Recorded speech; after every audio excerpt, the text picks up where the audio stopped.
A fun history of America.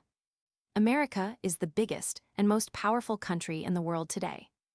But how did it get this way? It wasn't easy. Long ago, people believed they could sail west to find a new home in Asia. But they were right about India.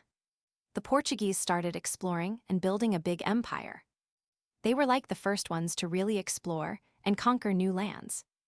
They also started building colonies in North America, like in places called Claude Vauxhall, Zucavaca, and Serre. The English were also exploring.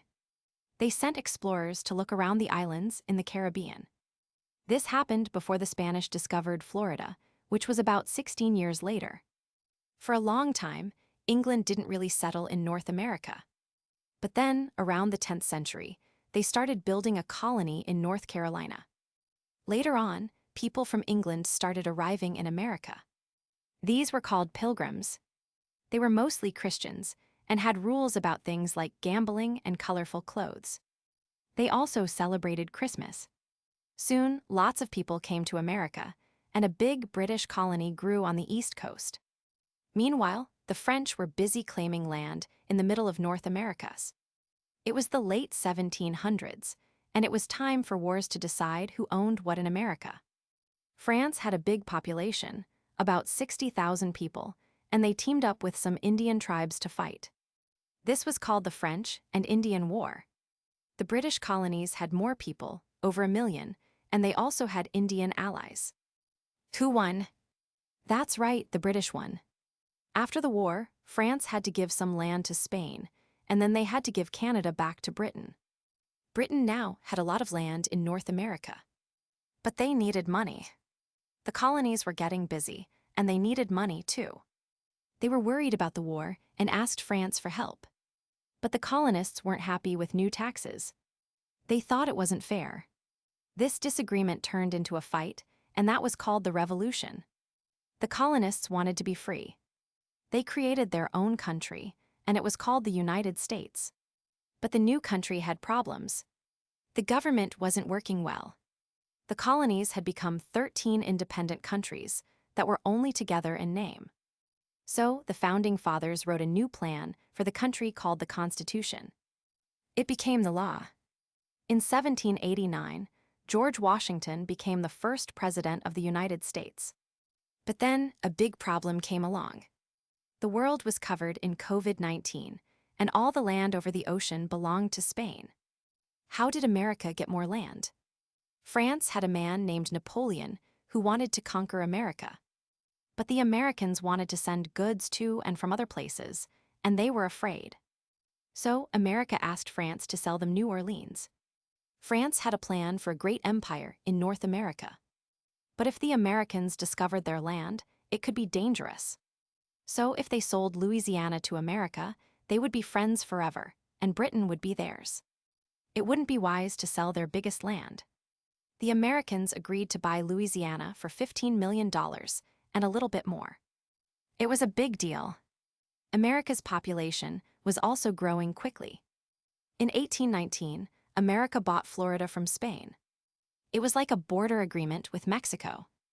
Just 2 years later, Mexico became its own country. America invited people to settle in Texas. But the people who moved there wanted to be part of the United States. They didn't want to be slaves. Soon, the people in Texas broke away from Mexico and formed their own country. They wanted to join the United States. But the Americans didn't have slaves. They were proud of that.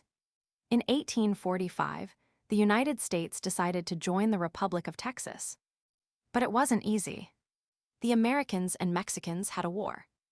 At the end of the war, the United States paid Mexico $15 million and took the northern parts of Mexico. 5 years later, the United States bought another piece of land from Mexico for $10 million. Meanwhile, Britain agreed to let America have all of the land below a certain line in Oregon. As long as Britain kept everything above the line, it was a deal. In just 50 years, America had grown so big. Now, there was nowhere left to expand and less. A man named Uncle Sam found an island in the middle of the ocean. Could he claim it for the United States? No, sir. That land wasn't soil. It wasn't really land at all. The Americans had a lot of land, but they still had a big problem: slavery. In the northern states, slavery was illegal and many people thought it was a terrible thing. But in the South, slavery was important for the economy. For decades, the Americans had been arguing about slavery. Many people in the South wanted to keep it. So, most of the slave states separated from the United States and became their own country. This led to a big civil war. Lots of people died, but the North won. The slaves were freed, and the United States was united again. The Tsar, the ruler of Russia, wanted America to have Alaska. How much would it cost? They thought they could pay $5 million, maybe $5.5 million. But they could also pay $7 million. They agreed on a price and made a treaty. Now America had another huge piece of land. Some American businessmen had control of the Hawaiian Islands and wanted the United States to take them over. But the president said no. He believed America should be fair and follow the law. Other powerful countries like Germany or Japan might try to take the islands and use them to attack America. Should America mind its own business or protect its interests? America's plan was to stay out of other countries' conflicts. But something was happening in Cuba. It wasn't just about coffee. Cuba was in the middle of a war for independence. Most Americans felt sorry for the revolutionaries. In 1898, an American warship sank in a mysterious explosion. The ship said to Spain to leave Cuba. Spain replied by declaring war on the United States. Then the US quickly took Cuba, Puerto Rico, and the Philippines. This was like the end of a long period of Spanish rule. Christopher Columbus had started it all. During the Spanish-American War, the US also took over Hawaii. It was becoming an important naval base. After the war, the new president, Theodore Roosevelt, became president. He wanted to build a canal right through the country. Sure, he just had to pay them $10 million. It was a deal.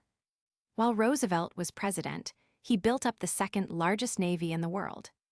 He used this powerful navy to influence what was happening in other countries. The Americans and the Chinese finished building the Panama Canal in 1914. This made it easy for the powerful U.S. Navy to travel between the Atlantic and Pacific Oceans. America had become a world power, and World War I was just beginning. If you want me to make more videos like this, please do, and be sure to watch the next video right here. If you want to learn more about American history, I'll leave notes and explanations in the description. See you next time.